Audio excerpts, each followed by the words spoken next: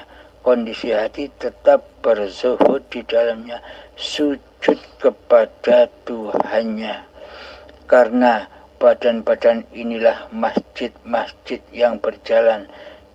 Yang mana masjid ini sucikanlah dahulu sebelum bersujud.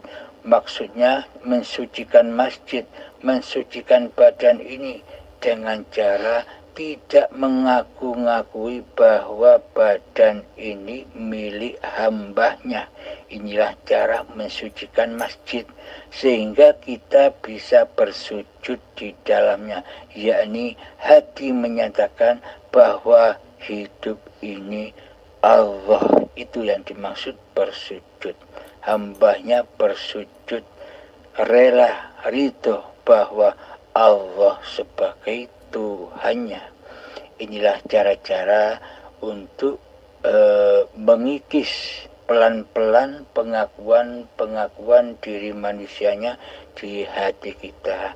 Semoga kita semua dimudahkan oleh Allah untuk menjalaninya. Akhirul kalam, assalamualaikum warahmatullahi wabarakatuh. Assalamualaikum warahmatullahi wabarakatuh. Ustaz, mohon izin mau bertanya lagi. Ya, yang saya ingin tanyakan Ustaz tentang masalah yang disembah ini. Apabila kita sudah duduk di ma'rifat dengan yang di syariat, karena saya mau mengambil kesimpulan semua yang Ustaz utarakan dari video-video ini hampir rampung saya semua mendengarkannya. Jadilah kalau semuanya berwujudnya kepada Allah dan tindakannya adalah Allah sendiri. Nah, sementara kita sembahyang, apakah Tuhan menyembah Tuhan gitu? Sementara Tuhan kan tidak memerlukan lagi sesembahan kita sebenarnya, karena dia sudah Tuhan.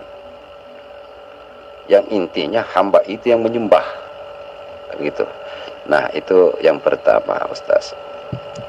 Yang kedua yang ingin saya tanyakan masalah yang saya sudah agak bingung juga sudah nih. Karena ada juga yang Ustaz utarakan, mulai dari yang saya pahami yang awal itu adalah hayatullah, kemudian ada lagi ruang kosong. Ini tambah membingungkan saya sudah nih Ustaz. Jadi yang saya ingin tanyakan, yang mana sebenar-benarnya ya, namanya yang sebenar-benarnya Tuhan. Demikian Ustaz. Assalamualaikum warahmatullahi wabarakatuh. Sebelumnya saya ucapkan ribuan terima kasih atas pencerahannya. Alhamdulillahirabbil alamin. Allah, nyembah Allah. Ya, memang sangat amat dimaklumi bagi kita yang baru duduk, yang baru memahami di babakan hakikat ma'rifat. Seolah-olah Allah nyembah Allah. Ketika bila hidup ini Allah, ketika manusia sholat, seolah-olah Allah nyembah Allah. Ini masih ada dua, yang mana manusianya masih merasa wujud diri manusianya. Yang dimaksud manusia diutus oleh Allah lewat Kanjeng Nabi Muhammad Sallallahu Alaihi Wasallam, diutus untuk bersyariat, untuk sholat, untuk ibadah, hanyalah untuk mengabdi kepada Allah. Lewat apa? Lewat mi'raj. Tanpa kita mi'raj, kita tak akan pernah selamanya memahami makna menyembah dan mengabdi. Bila manusianya, kewujudan diri manusianya, kehidupan diri manusianya masih berkuasa atas diri manusia, maka seolah-olah demikian. Bila hidup ini Allah, berarti yang sholat Allah, berarti Allah nyembah Allah. Begitu katanya. Perlu dipahami tujuan ibadah dan tujuan sholat itu sebenarnya apa? Bukan untuk pahala, bukan untuk surga. Tujuan ibadah dan sholat itu hanyalah agar hamba mengabdi kepada Allah. Maksudnya mengabdi di sini, hamba jangan jadi Tuhan. Hamba jangan jadi Allah.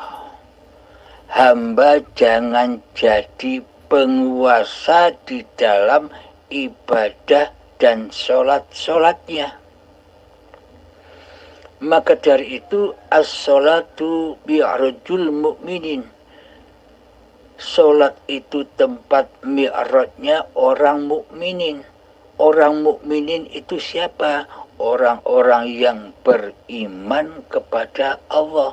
Yang beriman bagaimana? Bukan iman-imanan yang selama ini kita imani. Bukan iman-iman yang seperti itu. Yang dimaksud iman kepada Allah itu adalah ketika hambanya sudah tidak mensejajari Allah di hatinya. Iman itu adalah ketika hambanya sudah tidak menjadi raja di hatinya. Iman itu adalah ketika hambanya sudah taubat menjadi Allah di hatinya. Selama ini kedudukan kita sebagai manusia kan seolah-olah sebagai Allah. Seluruh sifat-sifatnya Allah mutlak sudah kita kuasai sebagai sifat-sifat diri manusia kita. Wujud kita aku akui sebagai sifat diri manusia kita. Hidup kita aku akui sebagai hidup manusia kita. Kuasa kita aku akui sebagai kuasa diri manusia kita. Maka di manakah kewujudan Allah, kehidupan Allah, kekuasaan Allah di hati kita? Kan tidak ada. Karena selama ini Allah kita tiadakan. Allah kita goibkan di hati kita. Bagaimana mungkin disebut menyembah dan mengabdi di atas seluruh ibadah dan sholat kita selama ini, sementara kita yang menjadi Allah? Berarti kan kita selama ini tidak pernah menyembah Allah. Kita tidak pernah mengabdi kepada Allah. Kita tidak pernah berbakti kepada Allah. Karena selama ini kitalah yang ngaku-ngaku jadi Allah. Bagaimana mungkin kita bisa menyembah? Bagaimana mungkin kita bisa mengabdi kepada Allah? Bagaimana mungkin kita bisa berbakti kepada hal-hal yang tidak ada, hal-hal yang gaib di hati kita? Kan tidak mungkin. Logikanya kan demikian. Berarti selama ini yang disembah oleh diri kita dan yang diabdi dan yang ke tempat kita berbakti selama ini kan kita menyembah, mengabdi dan berbakti kepada hawa nafsu kita sendiri, yakni iblis dan setan yang terkutuk inilah yang selama ini ngaku-ngaku jadi Allah selama kita tidak mengenal Allah. Lalu di manakah ending rojiun, persembahan, pengabdian dan kebaktian kita semua selama ini? Kan endingnya jatuh rojiun kepada hawa nafsu daripada menyembah Allah selama ini. Karena Allah kita gaibkan keberadaannya, karena Allah kita tiadakan keberadaannya di hati kita. Maka dari itu, bila kita sudah menyembah, berbakti dan mengabdi kepada Allah, maka pasrahkanlah dengan rela dan ridho seluruh sifat-sifat Allah kepada Allah. Kembalilah ke dalam sifat-sifat sejati diri manusia kita, yakni di alam ketiadaan. Manusia itu adam, tiada, mati, tak berkuasa. Semua yang kita alami selama itulah Allah, tapi kita tidak terasa, seolah-olah diri kitalah yang tampil sebagai aktor yang mengaktori hidup dan badan kita sendiri, seolah-olah wayang itu merasa sudah bisa menjadi dalang dan mendalangi dirinya sendiri, dan wayang sudah tidak butuh kepada dalang yang menciptakan dirinya. Disitulah makom kita selama ini. Seperti itu, seolah-olah diri kita ini punya hidup sendiri, punya badan sendiri, tak butuh kepada Allah. Selama ini kan seperti itu. Sehingga di dalam sholat dan ibadah kita selalu jatuh dan jatuh ke lembah jahanam, yakni hawa nafsulah yang memegang kendali di dalam ibadah dan sholat itu sendiri, sehingga di dalam sholat kita tak pernah bisa khusyuk. Di dalam sholat kita hanya menyaksikan sekutu-sekutu kita, yakni hubbud dunya. Di dalam sholat yang kita sembah, yang kita saksikan selama ini hanyalah babakan dunia. Ingat itulah, ingat inilah, ingat hutanglah, ingat dompet tinggal di kamar mandi lah. Banyak yang diingat di dalamnya, karena selama ini kita lebih cinta dunia daripada mencintai pencipta dunia itu sendiri. Siapa pencipta dunia itu? Jika tak ada hidup di badan ini, apakah kita bisa menyaksikan dunia? Lalu siapa yang mencipta dan yang menyaksikan dunia selama ini? Kitakah atau Allah? Karena selama ini kita ngaku-ngaku jadi Allah, tapi kita tidak sadar, maka gelaplah Allah sebagai pencipta untuk diri kita. Selama ini hati kita buta, sehingga hati ini keras melebihi kerasnya batu, yang mana akan jadi bahan bakarnya nerakanya sendiri, dibakar di dalam api yang tak berasap, api cinta dunia, hati pemburu dunia, karena cintanya hanyalah kepada dirinya sendiri dan dunia. Jadi yang dimaksud Allah, nyembah Allah, bagi orang-orang yang baru memahami hakikat makrifat, memang sangat lumrah, sangat disadari. akan tetapi masuklah lagi ke dalam dirimu. Apa makna menyembah dan mengabdi itu? Menyembah dan mengabdi itu roji'unya kembali sifat-sifat manusianya kepada sifat diri manusianya, yakni seluruh sifat muhalnya Allah itulah sifat sejati diri manusia. Bila Allah yang wujud, maka Adamlah makhluknya. Bila Allah yang hidup, maka matilah makhluknya. Namun selama ini bila kita merasa wujud, maka tiadalah Allahnya. Bila kita yang hidup, maka matilah Allahnya. Selama ini sifat muhal bagi Allah sudah kita persembahkan kepada Allah sendiri di hati kita, seolah-olah kitalah yang bersifat seperti Allah dan Allah lah bersifat seperti diri manusia kita. Selama ini kan akidah dan iman kita terbalik tapi tidak terasa. Inilah yang dinamakan butanya mata hati.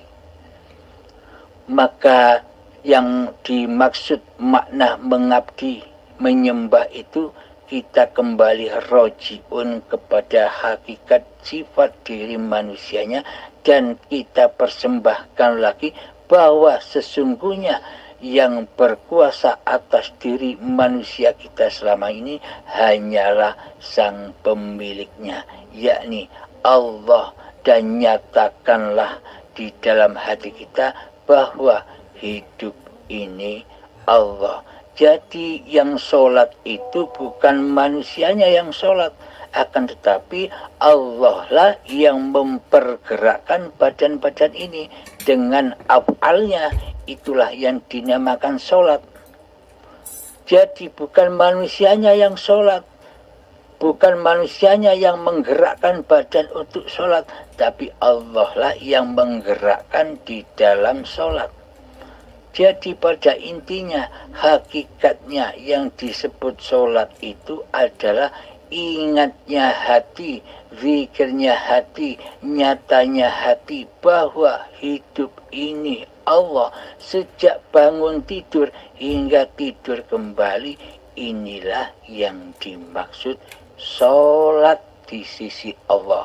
Aqimis sholat li dzikri, dirikan sholat, bukan mengerjakan sholat, dirikan sholat, yakni dirikan ingatan di dalam keberadaan bangunnya badanmu, selalu mengingat bahwa hidup ini Allah yang berkuasa atas seluruh tindak lakunya badan ini. Inilah yang disebut mengabdi, menyembah, dan sholat di sisi Allah.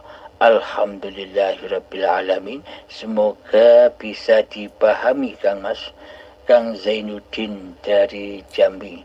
Dan semoga saya dan kita semua selalu dibimbing oleh Allah Subhanahu wa ta'ala. Akhirul kalam. Assalamualaikum warahmatullahi wabarakatuh.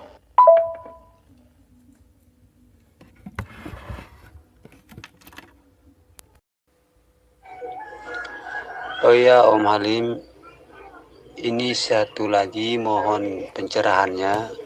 Apakah hakikat Nabi Musa dipesan sama Nabi Khidir jangan terlalu bertanya? Ya, cuma itu aja sih Om Halim. Mohon pencerahan. Assalamualaikum warahmatullahi wabarakatuh. Waalaikumsalam warahmatullahi wabarakatuh.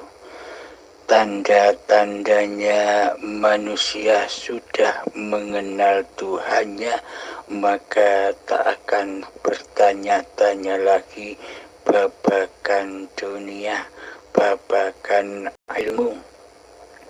Jadi karena sudah mengenal, jadi sudah tak ada pertanyaan lagi di hatinya. Maka dari itu Nabi Khidir berpesan kepada Nabi Musa, Jangan banyak bertanya, jangan banyak komentar. Itu lambangnya manusia yang sudah bermakrifat kepada Allah, itu sudah tunduk patuh kepada apa yang diperankan oleh Allah kepada hamba. Alhamdulillahirrabbilalamin. Semoga bisa dipahami. Akhirul kalam. Assalamualaikum warahmatullahi wabarakatuh. Waalaikumsalam warahmatullahi wabarakatuh. Terima kasih Om Halim atas pencerahannya. Alhamdulillah. Insyaallah Om Halim. Terima kasih Om Halim. Assalamualaikum warahmatullahi wabarakatuh.